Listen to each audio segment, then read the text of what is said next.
Yesterday's Supreme Court ruling could weaken the political influence of black voters, but mostly indirectly through redistricting, not by changing anyone's right to vote. John here, reporting for Infoblips.com. The corporate news, honestly, are just reading scripts prepared by corporate lawyers that truthfully is difficult to understand.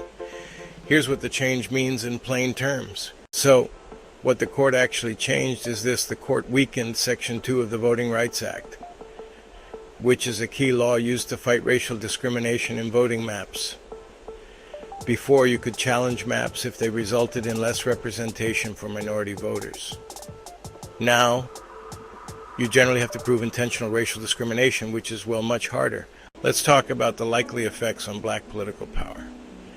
First, we'll probably see fewer majority black districts. That is, the white supremacist plan. States may redraw maps that break up black communities across districts, and that can reduce the number of districts where black voters can elect candidates of their choice. Second, similar to workplace discrimination, it's going to be harder to challenge discrimination because proving intent is really difficult, so lawsuits against unfair maps will be less successful. And third, there's a potential drop in black representation. Experts warn this could reduce black representation in Congress and state legislatures over time. Again, this is the white supremacist plan. So, what it does not do, let me be crystal clear, it does not take away the right to vote. It does not directly reduce turnout by itself. The impact here is structural. It changes how much voting power translates into representation. Timing of the impact is pretty important. In the short term, like in the 2026 elections, there's going to be limited effect in many places because, well, maps are already set.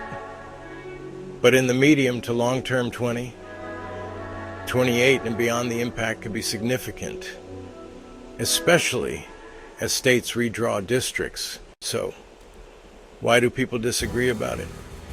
Republican white supremacists say it prevents race from being used too heavily in drawing districts. Just think about that statement for a second.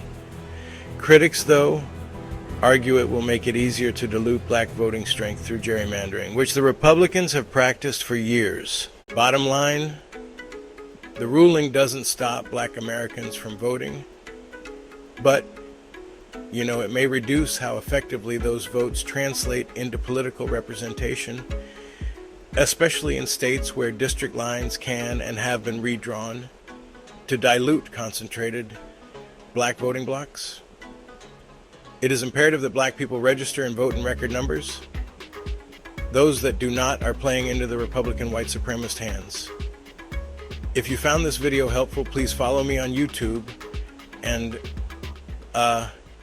like on Facebook.